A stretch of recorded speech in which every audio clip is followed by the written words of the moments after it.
इजाजुल हक साहब, बड़ा सवाल ये पैदा होता है कि अगर रोकना है इमरान खान को तो फिर उसके लिए एस्टेब्लिशमेंट को मैदान में आना पड़ेगा, क्योंकि आईनी कानूनी ऑप्शन तो खत्म हो गए हैं। या तो परवेज इलाही साहब का पैंतरा बदलना पड़ेगा और वो एस्टेब्लिशमेंट के बगैर हो नहीं सकता।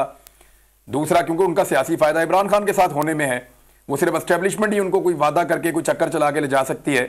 या फिर इमरजेंसी, गवर्नर राज, या कोई भी ऐसा रास्ता जो इख्तियार करना पड़े जिसको अदलिया को भी मानी खेज किस्म की खामोशी में जाना पड़े, तो ये सेटलमेंट सिर्फ एस्टेब्लिशमेंट करके दे सकती है। अदरवाइज तो फिर इमरान खान साहब, आप भी उन्हें जानते हैं और सबको पता है कि वो सरप्राइज देने के मास्टर हैं, वो ये कर गुजरेंगे। तो आप क्या देख रहे हैं फ्यूचर का मंजरनामा? देखिए, इसमें दो तीन बातें हैं जो गौर की हैं।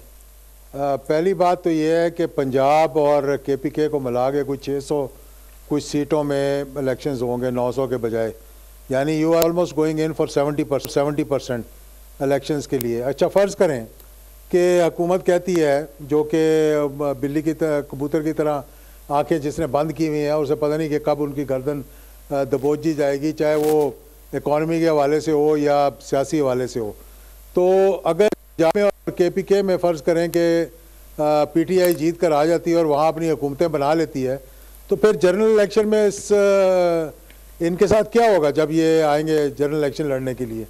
पहली बात तो ये सोचने की है। तो ये लिंगर ऑन करने की कोशिश कर रहे हैं, ये इस चीज़ को रोकने की कोशिश कर रहे हैं, लेकिन इनको ये मालूम है कि इन्होंने पिछले जुलाई और अक्टूबर के इलेक्शनों में देख लिया कि आने वाले वक्तों में हमारे साथ क्या होने के लिए जा रहा है। तो ये समझ रहे हैं कि कोई बजट के अंदर कोई इस किस्म का मेरिकल आ जाएंगे या झूठ बोल देंगे लोगों के साथ, कुछ चीज़ों को सस्ती करने की कोशिश करेंगे, जो कि नामुमकिन है। इस वक्त हुकूमत जो है वो उसको पता है कि हमें कितना पैसा देना है, हमारे पास पैसा नहीं है, हम बैंकरप्सी की तरफ जा रहे हैं, लेकिन वो खामोश हैं। और अगर मैं ये एक बात बड़े वसूख के साथ कह सकता हूँ कि इस्टेब्लिशमेंट माजी की तरह पॉलिटिक्स के अंदर अब मुदाखलत नहीं करेगी। मैं ये बड़े वसूख के साथ ये बात कह रहा हूँ आपको। इस पॉलिसी की आप एक तब्दीली देखेंगे, जो हुकूमत समझ रही है कि शायद हमें कहीं से सपोर्ट मिल जाएगी, जो शायद अभी कुछ दिनों तक इनको मिलती रहे, ये बिल्कुल नहीं मिलेगी इनको। तो बेहतर इनके लिए ये है कि अब ये बैठ जाएं, मुज़ाकरात करें।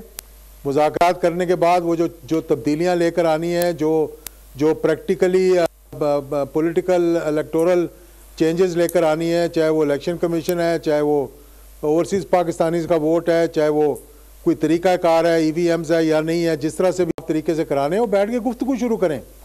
मैं तो इनको देखता हूँ कि ये कभी किसी वज़ीर को आपने देखा कि अपनी वजारत के बारे में बता रहा होगा, जी लॉ एंड ऑर्डर कैसे मैंने ठीक कर दिया, या फाइनेंसेस मैंने कैसे ठीक कर दिए, या रेलवे को कैसे मैंने ठीक कर दिया। नहीं, वो सारी इमरान खान के भी गोली नहीं लगी, वो ये क्यों कहा, ये क्यों कहा, वो सारा का सारा एजेंडा 1 पॉइंट इमरान खान है और कुछ भी नहीं है। कभी किसी वजीर ने अपनी वजारत के हवाले से एक लफ्ज नहीं बोला जब से ये हुकूमत आई है।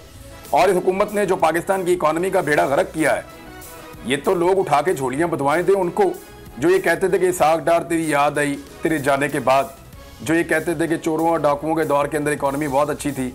अब सारे इकट्ठे हो गए हैं पाकिस्तान के जितने भी रवायती सियासतदान हैं, उन्होंने जो पाकिस्तान की इकॉनमी के साथ खिलवाड़ किया है, जो लोगों को परेशान किया है, ये पाकिस्तान की तारीख में इतनी बड़ी काबीना के साथ इतनी बड़ी तबाही कभी नहीं आई।